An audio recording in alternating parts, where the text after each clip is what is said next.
Thank you so much. Good afternoon, good evening, good morning, good noon, good day, good dawn, good dusk, good desk, good post-meridian, good desk. Welcome to The Long Shot. It is a podcast. I am one of your hosts. My name is Sean Conroy. With me today on the podcast is the other host, Amber Kenny is here. Hello. I would ask how you're doing, but I sort of know. Not great. Please don't mention it. Please do not mention it. Okay.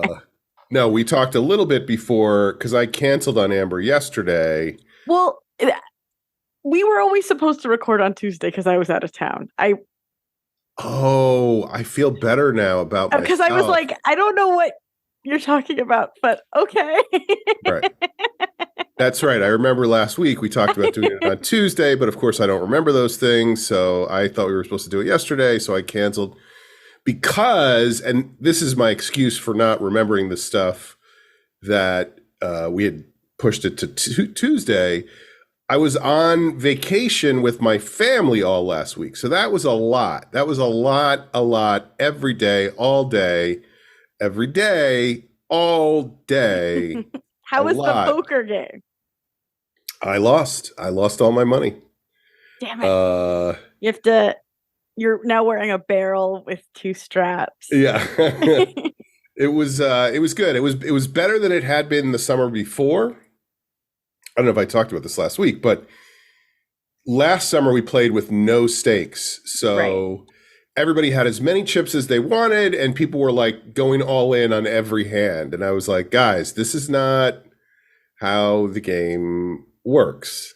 So this year we played for, everybody had to buy in at $10, but we didn't have enough chips. So the chips were worth way too much.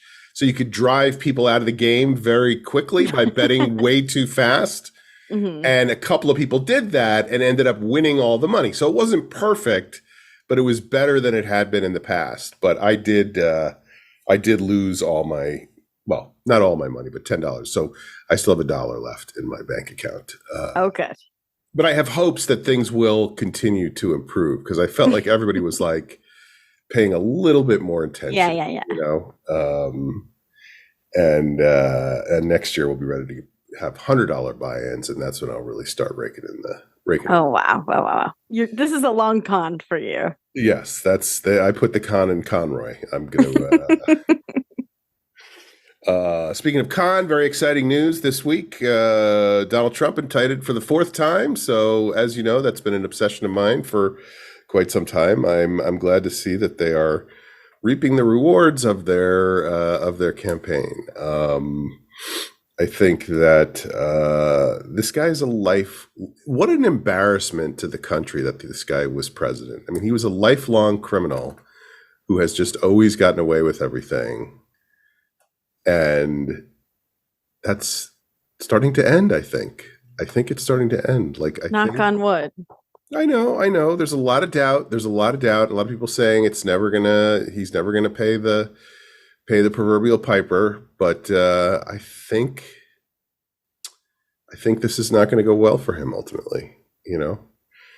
And it is crazy to watch the stuff I don't know if you saw this, and I hesitate to even bring it up because it's so upsetting, but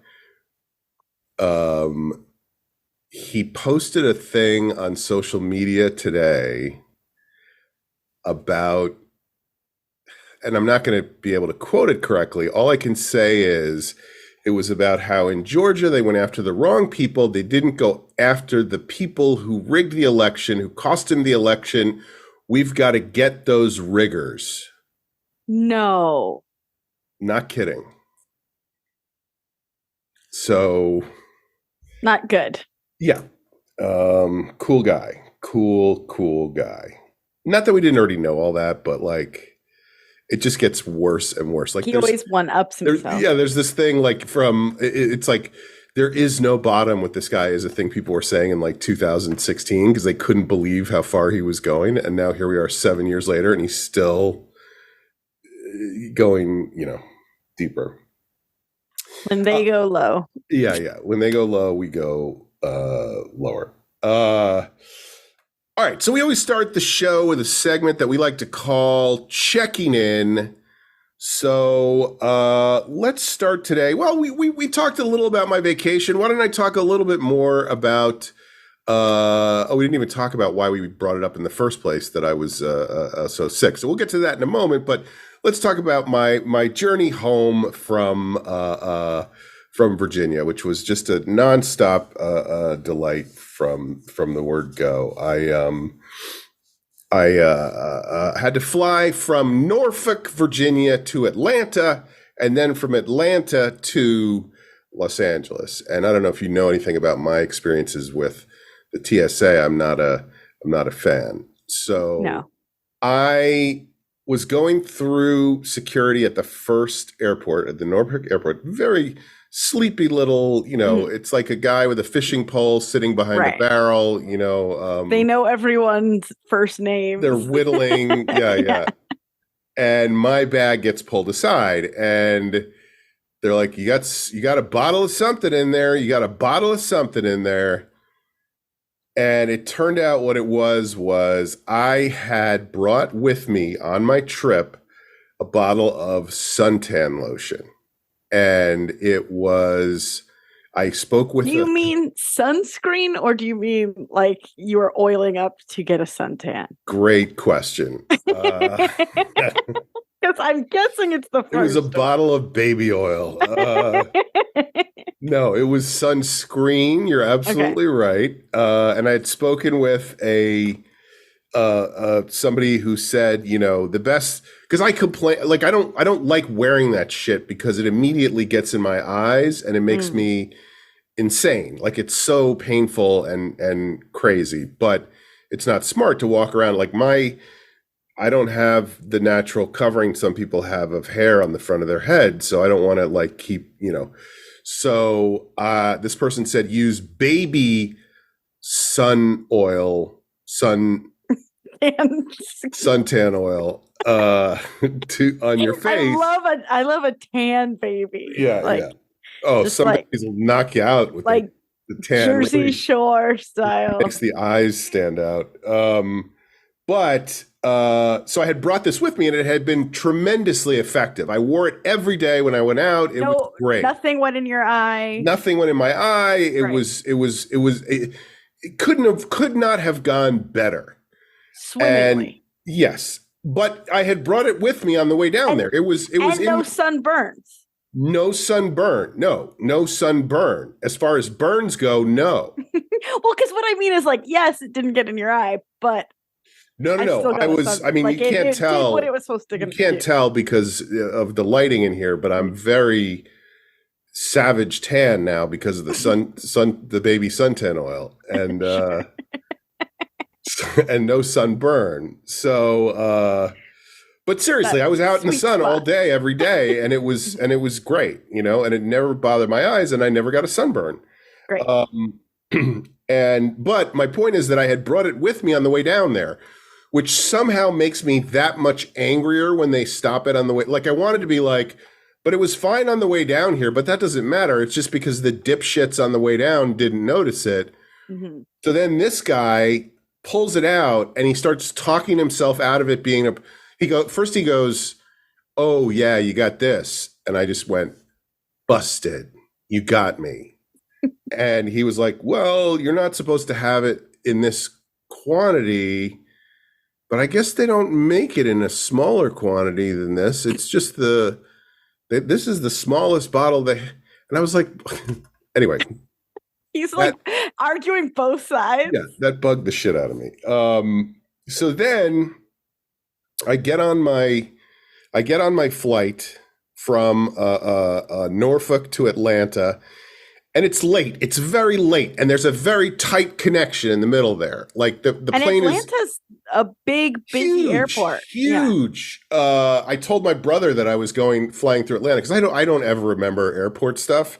And I was like, I'm flying through Atlanta. And he was like, make sure you tell the flight attendant when you get on that you have a connecting flight and they need to let you know as soon as you get there so you can get off and make your flight, which I didn't do because we took off like 35 minutes late and my flight was 40 minutes after we touched down. It was like that was how long I had. But what I did do was before we left Norfolk, I went to the person and I was like, the people, they have people there. And I said, Sure. Painting a picture. it was a person, there was two people next to each other. And I went At to a the one on the other place. side. Yeah. And I said, I have this very tight flight. I don't know if I'm going to make it. And she was like, oh, I'll book you on the next flight. Your ticket is still good for the first flight if you make it. And if you don't, you're guaranteed a seat on the second flight. It was great. So then I get on the plane. I'm going blow by blow because it was just a nonstop treat. This is like a real time. I get on the plane. The woman next to me turns to me and she goes, do you know if they give out headphones on this flight? And I was like, I assume they do, but I have no inside knowledge. Immediately they get on the thing and go, unfortunately, we have no headphones on this flight. And I was like, well, I guess not. But what that meant was she and her friend sitting next to her plugged their phone, one of their phones, into the little USB port and just watched videos the whole time. No headphones, just out loud. Yeah. And about a half an hour after and I was like, oh my God. And then about a half an hour after they had started, she turned to me and she was like, sorry, is this too loud for you? And I was like, any volume would be too loud. I was like, if you like, first of all, yes, I just said no, but like, if you have to ask that, you already know the answer, So I get to Atlanta, which, as we've discussed, is a gigantic airport. And I realized that my flight to LA has not left yet, but I am at gate like A27. That flight is at B24 and it's leaving in like 7 minutes. And the flight after is right back here at like A27. So in other words, if I just stay here. Yeah, that's exactly right. So I was like, do I stay here and fuck that flight or do I, whatever? But in some part of my head, I was like, I have to at least try. Like, I don't know what I was thinking. Well, it's like you want to earn it or something.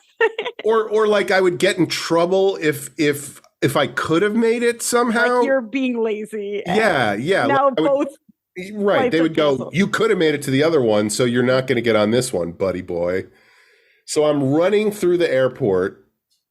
You have to take a train in that airport. Like I had to get on a train, go to the next terminal, run through that terminal.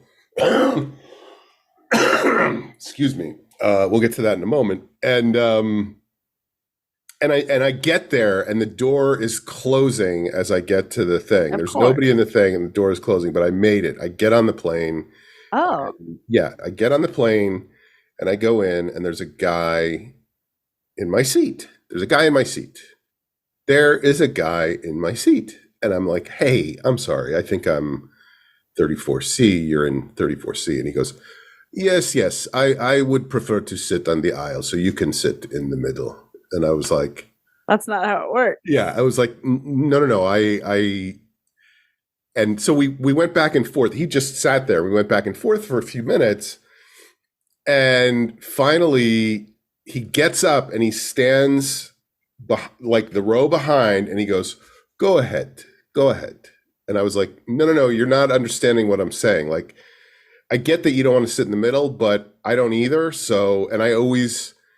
Right. Like, look at me, sir. Just look at me, okay? I need to be on an aisle, and it's better for everyone on the plane if I'm on an aisle. Well, and I know this isn't something that you actually care about, but isn't there like security? Like you have to be sitting in the seat that is your name to it.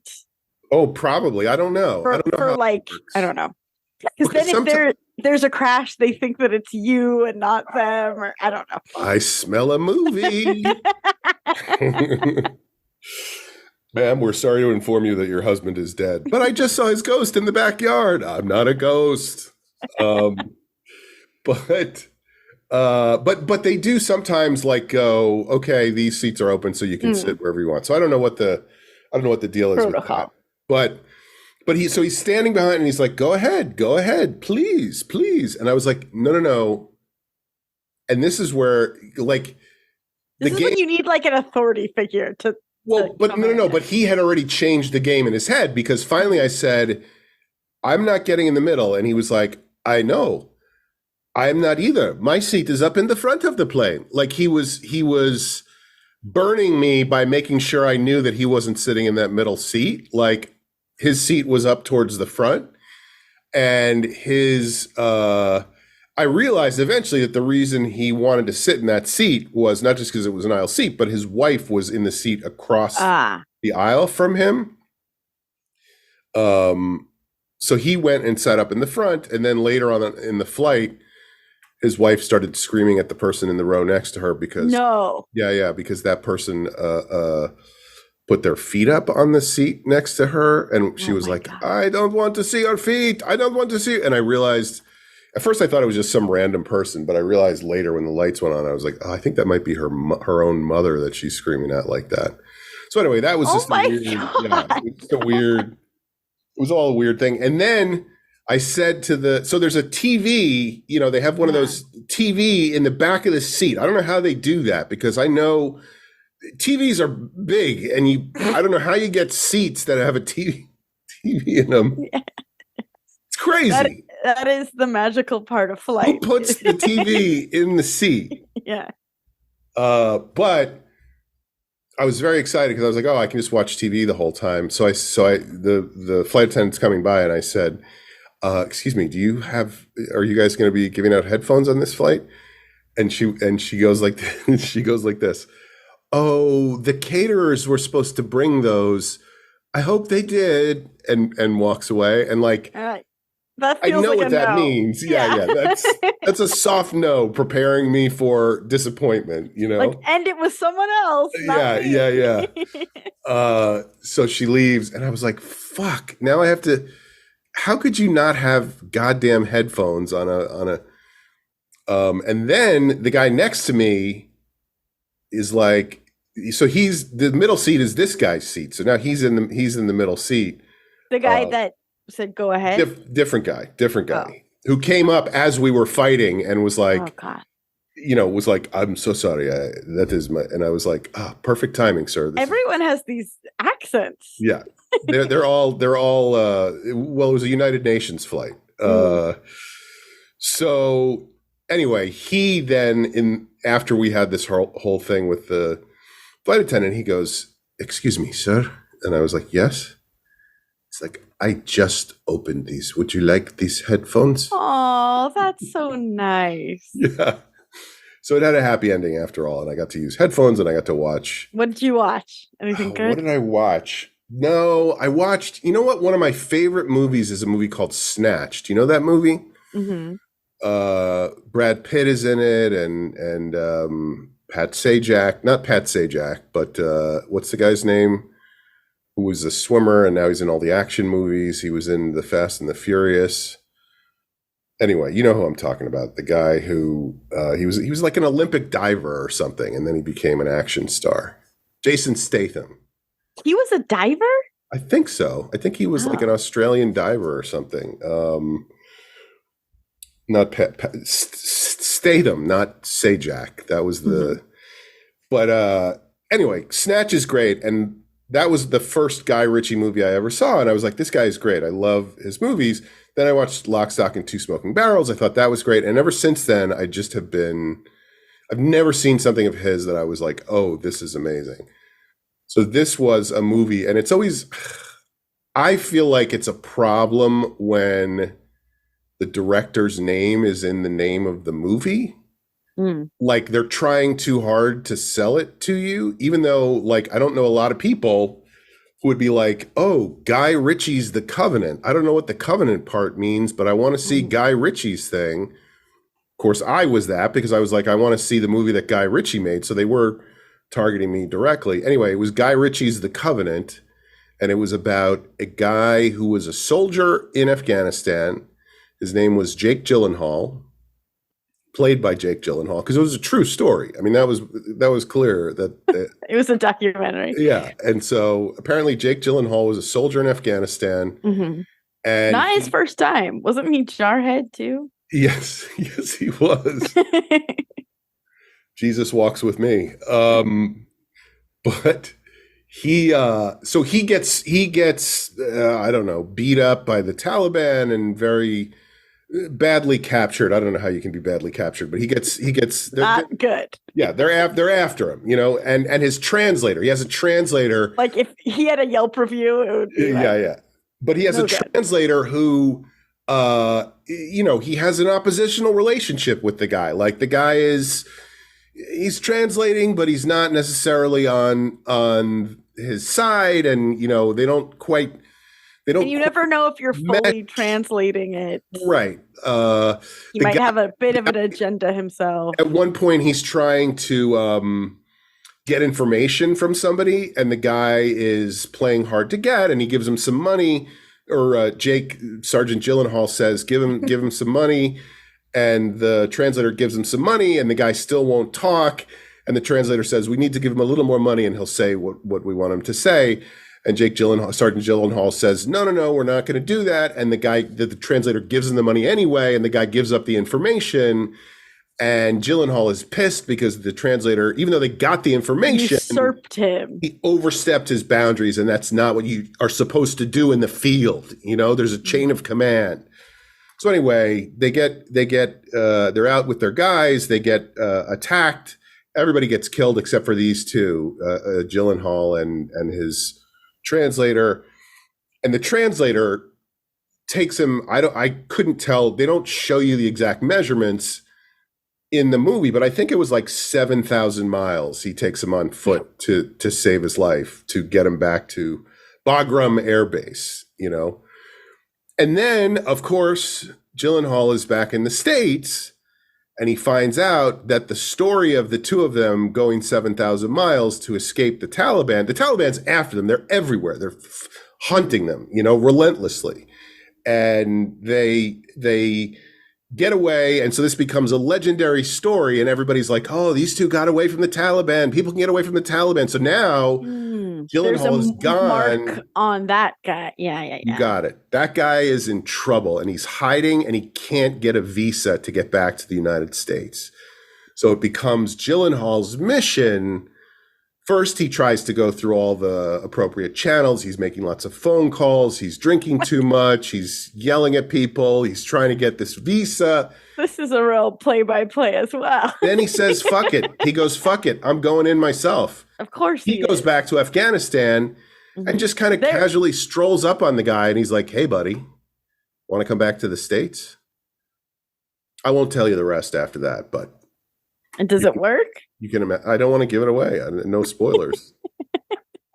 Anyway, it was not what I wanted from a Guy Ritchie movie. It was you wanted like Cockney accents and funny nicknames, hey, yeah. Top hat, hello, bottom, yeah,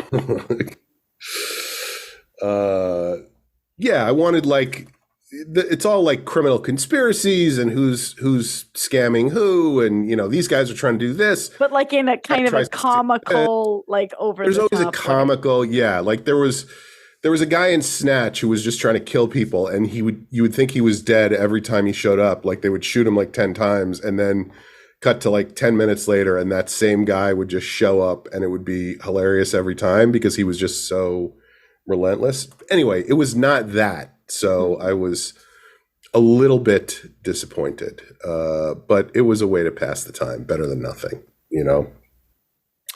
So anyway, then I got back to the United States, and from Atlanta, and I woke up yesterday or 2 days ago, and I felt so sick, like couldn't move. I was so overwhelmingly sick, and it was not just a head cold, it was like my entire body. So of course my first reaction was, COVID. I have COVID. Right.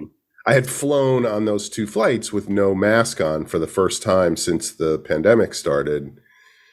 Like I was like, I don't have to worry about it. I'm just going back to LA. I don't have to worry about getting anybody sick. I'm just gonna, and of course I got so sick, but then I tested for COVID, and it wasn't that, but it was a couple of days, and it's still not great. But we do what we can.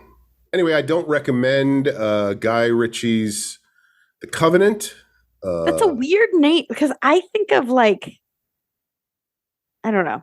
I guess they made a promise to each other. Is that where the name comes from? Well, I guess. Well, no.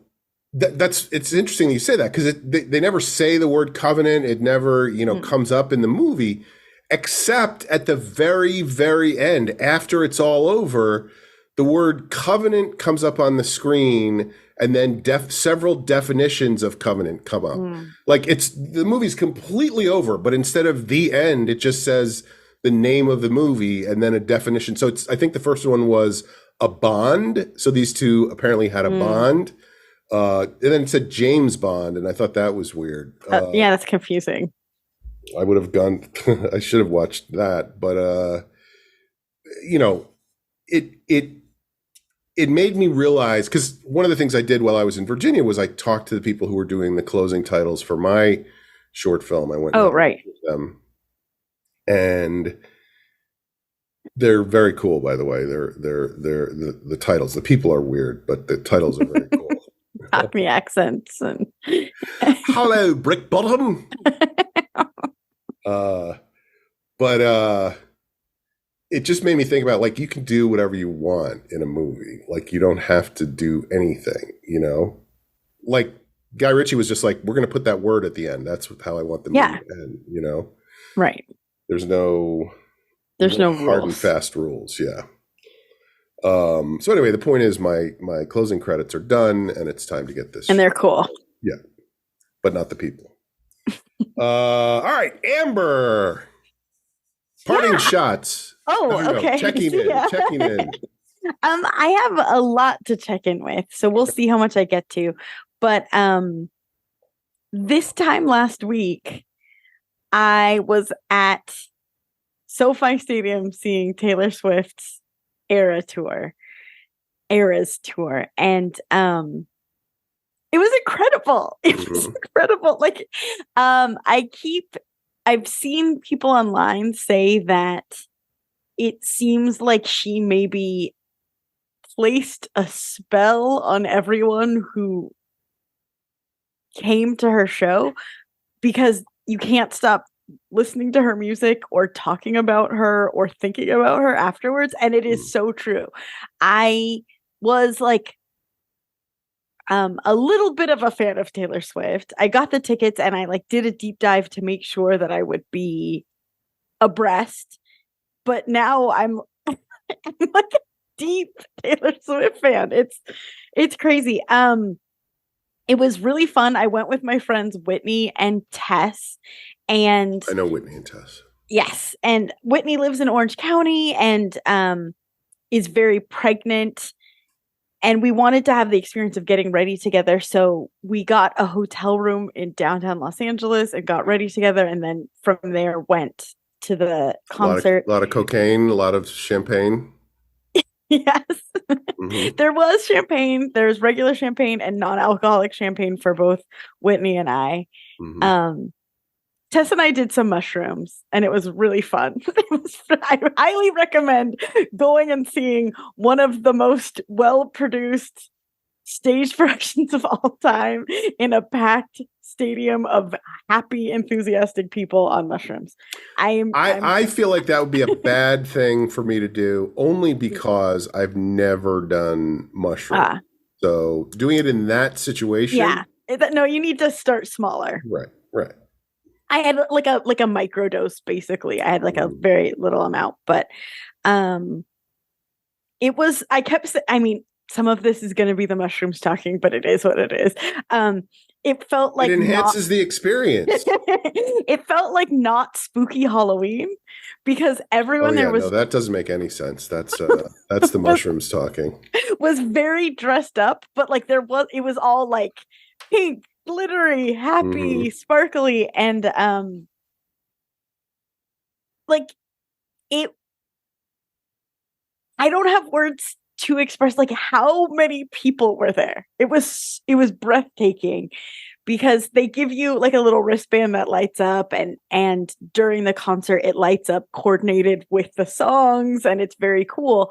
But as soon as the lights went down and you saw everyone's individual light, you could take in how many people were there. And I want to say it was like 80,000 or something. Oh, it was a lot of people. It was a lot of people. And I've done a lot of stand-up shows with less people than that. I bet. But just, yeah, I kept being overwhelmed with just the idea of the energy coming at her. And the sound of the crowd was one of the craziest, loudest things I've ever experienced. After, in the middle of the show, she sang a song called Champagne Problems, and she got an 8-minute standing ovation. It was a long time. Insane. And she, like, I could send you the video. She even was like, "What are you guys doing? Like, I don't know what to do now." It is weird to be in the middle of something like that. Like, I was literally just talking about this, and it might have even been in context of Taylor Swift, but like, I went to a baseball game years ago. Well, I can tell you when. It was July 4th, 1983. Dave Righetti pitched a no-hitter and got like a 7-minute standing ovation at the end of the game. And it's still one of the most memorable sporting events of my life because I couldn't believe, like, it was kind of what you're saying. He kept coming out of the dugout and tipping his cap, and like, and then he would disappear and people would get louder, and like, it just was crazy. The energy of something like that. It was insane. There were only 12 people in the stadium for that one. But very enthusiastic 12 people. They loved it. But also, when we got to the stadium, I was the one who purchased the tickets, and I spent, I suppose, I spent the like 3 days leading up to it compulsively checking, like, it is for that day, right? Not the day before, the day after. And I do have 3, right? And they are downloaded to my Apple Wallet. Like, I checked that probably 8 times because I just saw a vision of us showing up and me being like, "I'm sorry." Like, oh no. So I had the tickets. We got there. It honestly wasn't as hard to get there as I was thinking. I heard horror stories. So we get there, I show the tickets, we go in, and once we're in, it's have you been to SoFi Stadium? I've never been there. It is very big, and and again, it's not spooky Halloween. It was Barbie Land. Like, everyone walking by was like in pink. I was like, "Hi Barbie, hi Barbie." So we just started walking. We're like, I think this way. Point is, we went the exact wrong direction, and we ended up walking the entire perimeter of the very large stadium. I want to say it, like, I tried to look it up, and I'm sure that information is somewhere, but it's like over a mile. 72 around. miles, I think. Like, it's so long. And they weren't upset. Like, they said they weren't upset because we were there early enough, and we got to see a lot of people that way. But it was just like, the most boneheaded. We always talk about our like little boneheaded moves, and it was like, at one point we did ask a guy, like, "Where do we go?" And nowhere. You're here. This is the Taylor Swift concert. You're doing it. Could have told us to turn around, but he's like, "Keep going," and we're like, and so he kind of fucked us as we walked. I was like, "That's where we came in." Then we finally got to our seats. Like, it's so stupid. Oh God. That is the frustrating thing about stadiums, is unless you know which direction you're supposed to be going, and they always have like alternating numbers, or the numbers are on the side facing away from you, and it's very easy to get lost. There'd be like a sort of a list of like, all of these sections are at least this direction, right?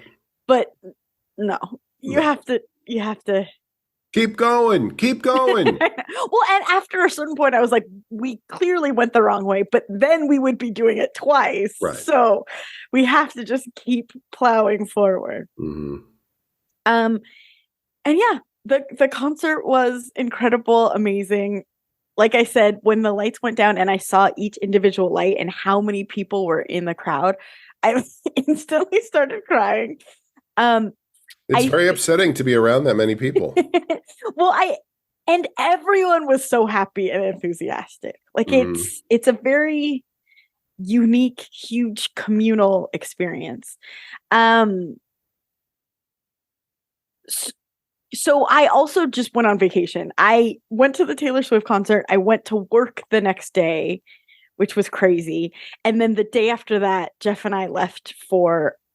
Smudgy and I left for a little trip because it was Jeff's birthday.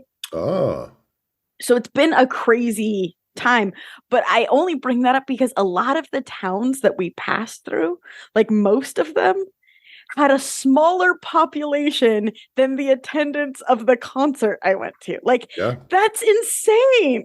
It's crazy. And also, I was there night 4 or 5, I forget. The fact that she did that to a sold out, that big of a sold out stadium, 5, like that's so many people. Yeah. It's magic. 5 times 80,000 is like 40,000, right? Like 10 at least. Mm-hmm. And that was the end of her whole US tour. The fact that she's been doing this since March, it's crazy. It was an incredible show. She performed herself 3.5 hours.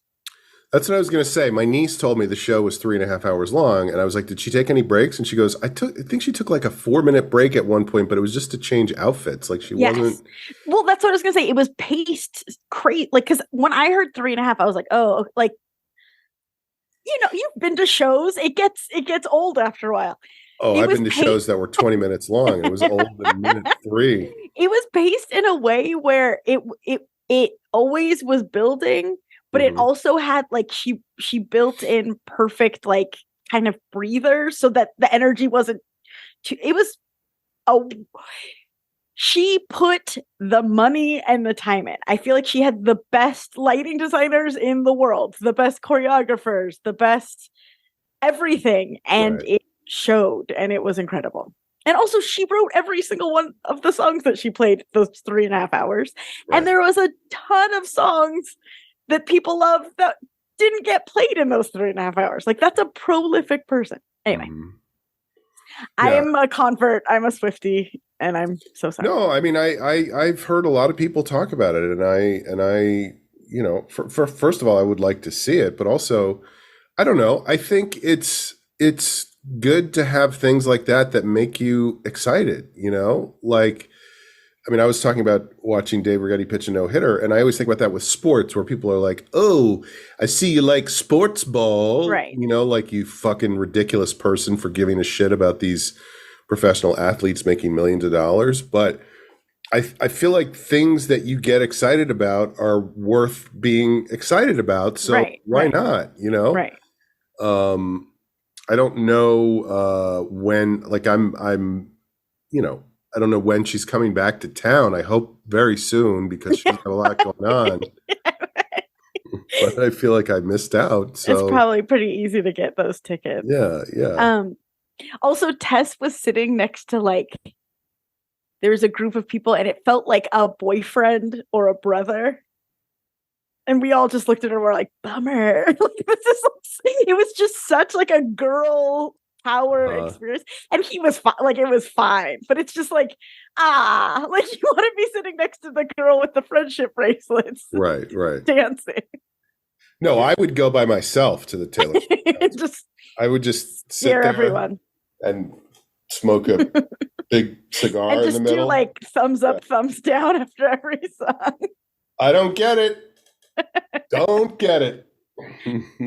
Well, and that, to that point about being under her spell. So I went on this road trip with Jeff, and I was just like, I just want to listen to Taylor Swift. But it is your birthday, and I don't think that you want to listen to Taylor Swift. But it was like, I just want to listen to Taylor Swift. Like, I have a sickness.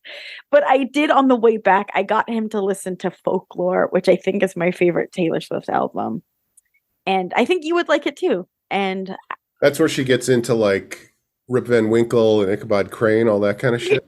Kind of. It's Mhm. her first album where she writes a lot of the songs not from her point of view. Like she creates a character and a world. Um, there's like at least 3 songs, maybe 4, that are about the same love triangle from each of their point of views, which is interesting. Like that's an interesting exercise. Rashomon. Yes, yes, yes, Mhm. yes.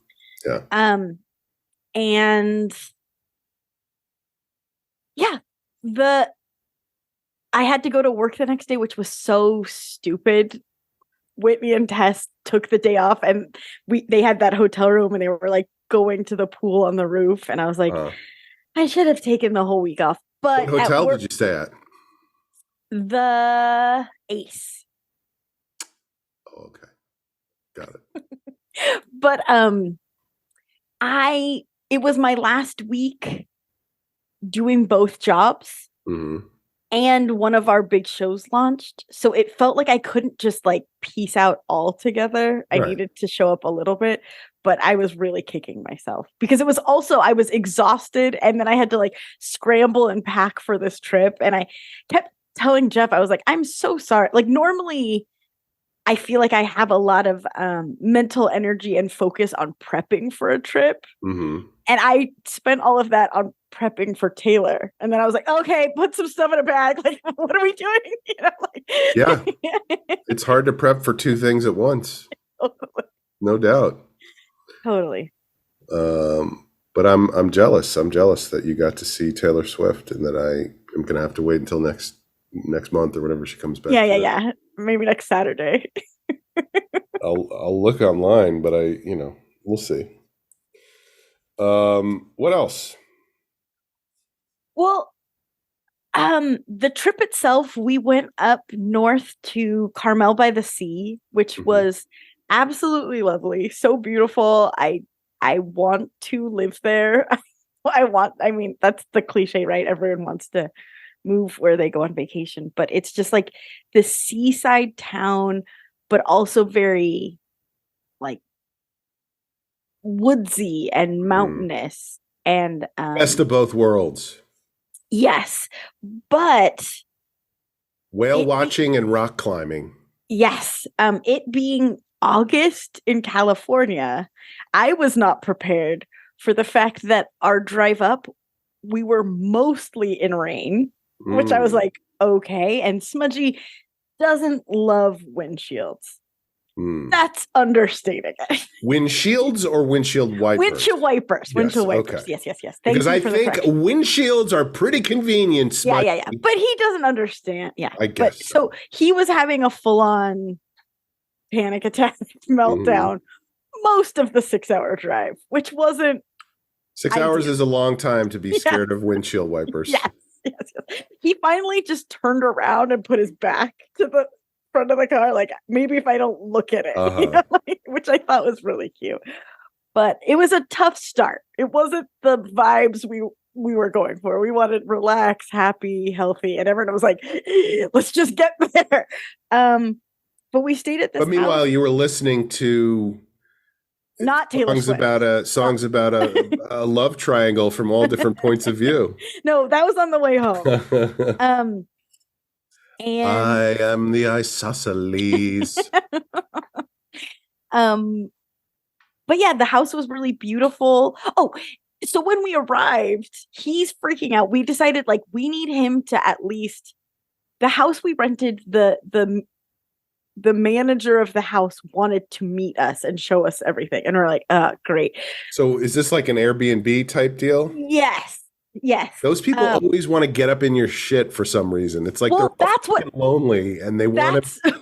What I thought. And so I was like, we don't have to. Like I had a real just give me the combo to the lockbox and leave me the fuck alone. Well, and I also thought like, oh, like here's like the laundry list of things that we can't do or we'll be in trouble.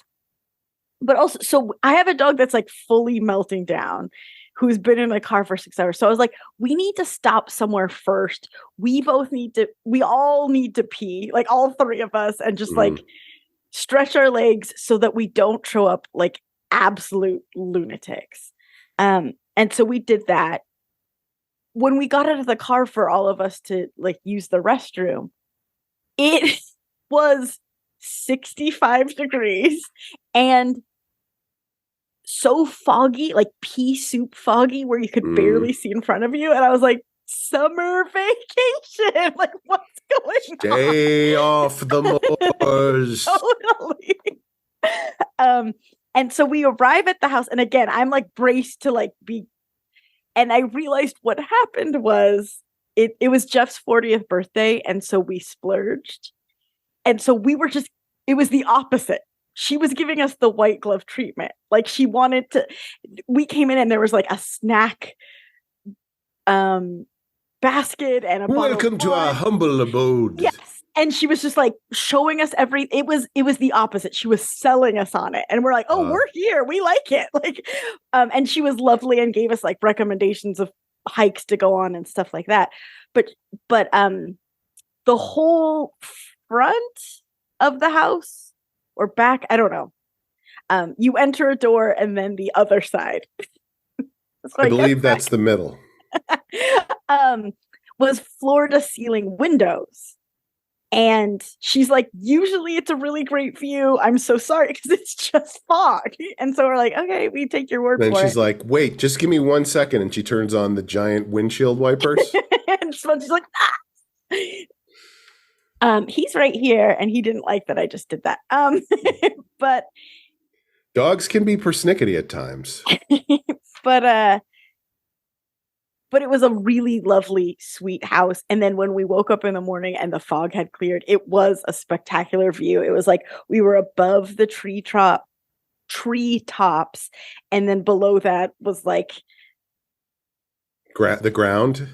Well, the ocean. Oh, and so the trees were growing out of the ocean then. Well, the ocean was like a bit away, but we can see it. Got it. It was very expansive lovely, landscape view. Yeah, it was very, very, very beautiful. And the other thing that Jeff and I both couldn't get over, every time we opened the door, we were like, it smells so good here. And like, we couldn't even put our finger on what it was. It was just like good. It wasn't ocean. It was like the trees, but we couldn't pinpoint which tree it was. Oh, that's the potpourri thing I have in the toilet. But we would just be outside like and so it was lovely. We went over to Monterey, we went to Big Sur, we had a really good time. We were there just amazing. Like a few days, and we just got back last night. So that is also why we weren't going to record yesterday, because I was in the car at the time that we were supposed to record. So I was like, yeah, be sick, bro. Like, we'll talk tomorrow. So here's what I'm doing. I am setting up a Google alert for Taylor Swift in Carmel by the Sea. Bingo. Honestly, heaven. Yeah. I don't know if like if she played in the treetops while I could look out the windows of the house, the floor to ceiling windows. Oh man. It would be a dream. Well, on one of the mornings, because I walk Smudgy early in the mornings. And so one of the mornings, the one thing about the house is, so we were off, the street was off PCH. And Pacific Coast Highway, for those of you that are unfamiliar. No big deal. And so it made it very convenient to get other places, because that has been the rub for us in the past with vacations. It's like we're either too remote and it's like, no, I need milk. Like that's a day's trip. Or there's the rub, Horatio. Or we're too much feeling like we're in a city and we live in a city already. Right. And this was like the perfect balance where it felt far remote away when we were in there, but it was like 2 seconds to get to a store. Perfect. Yeah. But because it was right off PCH and it's a town, like there's no sidewalks. So I was trying to walk Smudgy just in our cul-de-sac, but it's really not that much space. So I was like, okay, we're gonna do it, buddy. And we just walked down PCH, like with cars coming at us. And we just stayed close. And there was a street a block away, how blocks work, and we turned and it was fine. But in that walk, just exploring some random neighborhood in Carmel, we stumbled upon this park, and I told Jeff about it. He's like, "Oh, that sounds cool." I was like, "I don't think I'm describing it well." So I made him go back. And he's like, "Oh, wow. Wow, wow, wow, wow, wow." Because it was a park with like swings and a slide and a tennis court and all of that. But in between that was the woodsiest woods of all time. Like, you would walk through and it was almost dark, even though it was daytime, and there'd be big tall trees with moss, and it was so surreal. I guess I never grew up in like true woods, Mm-hmm. but it was just crazy. And as much as it felt like I was in deep woods, if you kept walking, there's just a neighborhood around. Like, it wasn't like I was in the middle of the woods. It just looked like I was in the middle of the woods the way this park was designed.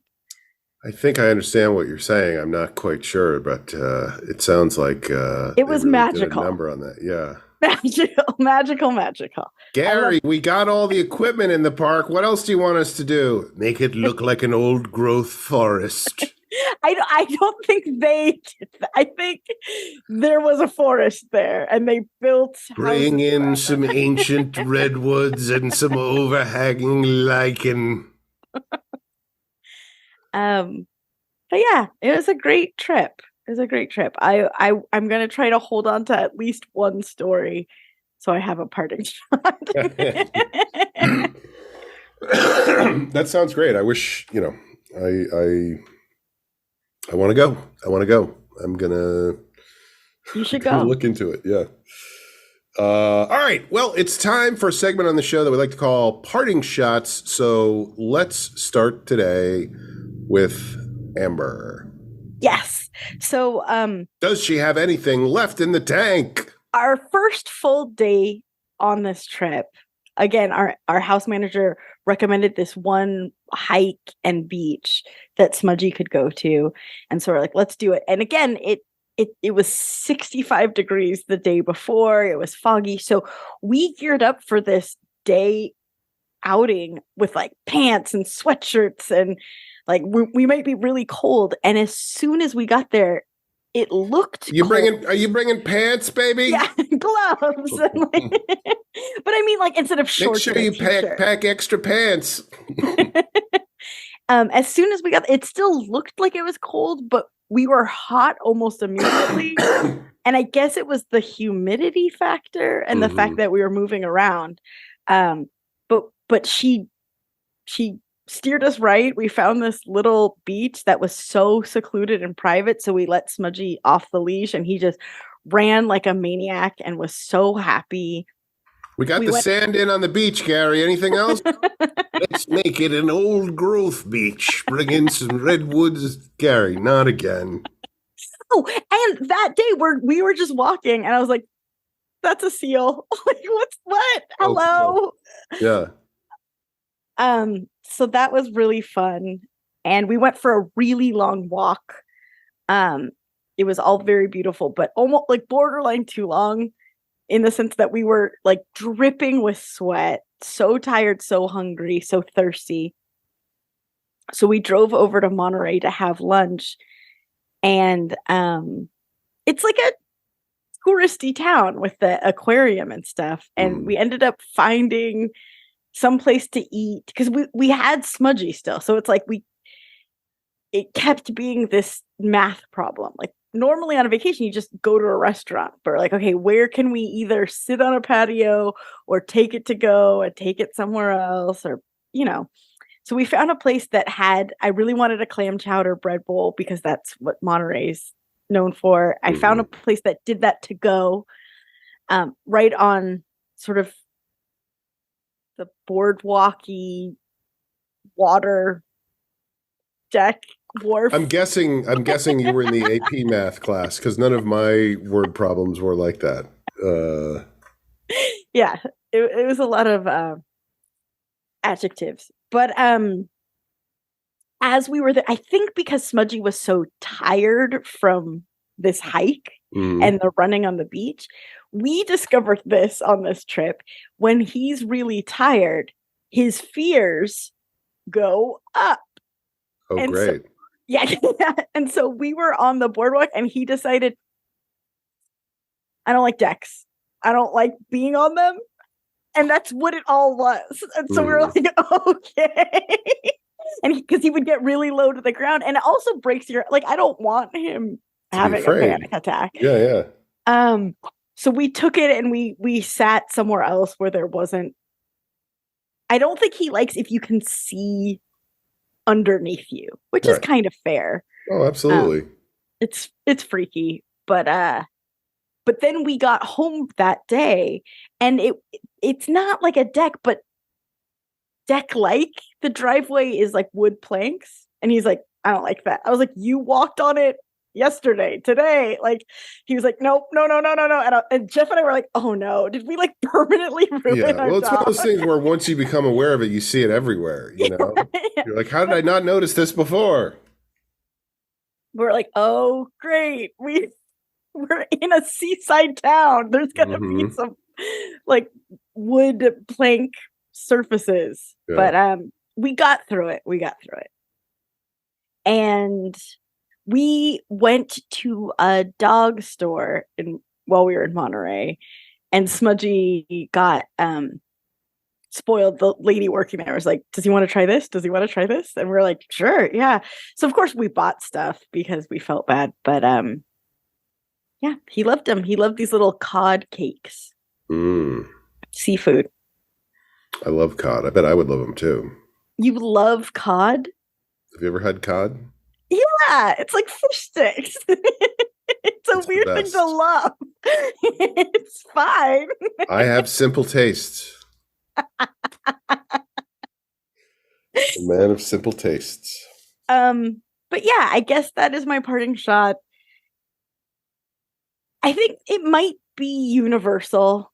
It's very obvious and notable and smudgy, but like when you're overtired or hungry or thirsty, like your negative traits kind of get turned up.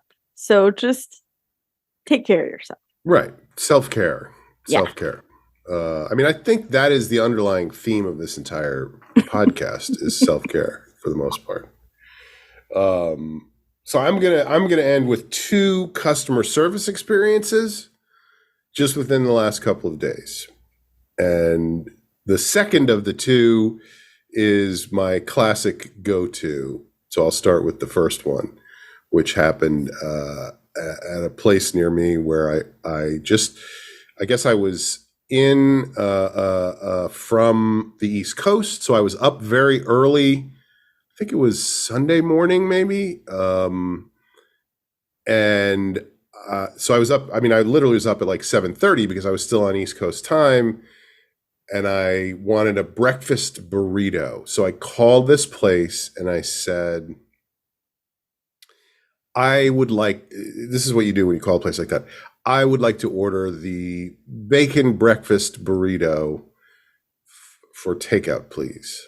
And the guy Mhm. at the other end said, oh, I'm sorry, we are out of bacon, sir, out of bacon. You have had an accent like Like I said, menagerie. like I said, well, I feel like they all have the same accent. So wherever they're from, they all know each other or something. Mhm. But and so I said, "Oh, okay, maybe could I get the Italian breakfast sandwich or whatever?" And he starts laughing and he's like, I'm kidding, Pedro. I'm kidding. We have bacon, of course. And I was like, what? And I don't get the joke. he goes, oh, I'm sorry. Is this Pedro? And I was like, nope. And he was like, I'm so sorry, sir. Pedro usually calls around this time. Oh, that's So cute though that he is like a bit with a friend. It's yeah, very confusing. so he was really apologetic. And then when I went to the store to pick it up, he was like, I am sorry I did that to you on the phone. I was doing that to Pedro. And I was like, hey man, I'm just glad you're having a good time at 7:30 on a Sunday morning. Like that's right. more power to you. And then the other customer service interaction I had was, as my favorites tend to be, at At the airport. Starbucks. No, at Starbucks. But this was a Starbucks in the supermarket. You know those Starbucks they have inside the super. So I just wanted to. Okay, Smudgy, just another couple of minutes. I just wanted to grab a coffee before I was leaving, and there was a guy behind the counter, and he was singing. But he wasn't singing, like, I don't know if I'm going to be able to describe this distinction correctly. He wasn't singing in a joyful, friendly way. He was singing aggressively, like, do not fuck with me. Like, he was just like, la, la, la, la, la, la, la, la, la, la, like that kind of shit. And I was like, oh boy, this guy is going to be a lot. This guy's going to be something. And it didn't, you know, it wasn't that big of a deal, but he, you know, I said, can I just have a coffee? And he made the coffee. And then when he was giving me the coffee, he was like, by the way, what's your name? And you know how they ask you your name in Starbucks so they know who to write it up. Just him. It was just him. And he was literally handing it to me. And I just said, why? Why do you want to know my name? Oh, no. And he was like, Pedro. He goes, my district manager, when my district manager comes in, they want to make sure I'm having a good interaction with the customers. So they always want me to get their name. So I'm trying to get the name of the people who come in here. And I was like, okay, whatever. And he goes, so what's your name? And I just in that moment, I looked and I saw his name tag. So I just said his name back to him. But it was not his real name. So that's another strike as far as I'm concerned, because the name he had written on his name tag was, and I'm not going to pronounce this correctly. I think there's a lot of different ways to pronounce this, and nobody knows exactly how it's supposed to be pronounced. GIF. No, I mean, that's a good guess, but it was Cthulhu. Are you familiar with Cthulhu? I am not. Cthulhu is spelled Cthulhu, and it is an H.P. Lovecraft creation in a short story that he wrote in 1923 about a creature from ancient times who is worshipped as a god by various cults in parts of Earth like Louisiana and New Zealand and Mississippi. And he's going to come back and destroy everybody. And here's the description. I looked it up on Wikipedia because I was like, I had a vague idea of what it was. Cthulhu is a monster of vaguely anthropoid outline, but with an octopus-like head whose face was a mass of feelers, a scaly, rubbery-looking body, prodigious claws on hind and forefeet, and long, narrow wings behind. So it's just a horror creature. And that was his big joke, was to put that as his name. And he's asking me. So I said Cthulhu, and I just was very proud of myself. How did he respond? He just went, okay, well, have a good day, sir. Two of us can have fun. Yeah. Pedro. Yeah. So it was a big week for customer interactions and a big week for the long shot. Woo, woo, woo. I hope you feel better. I do too. This is not fun. I do not feel good, but into each life a little rain must fall.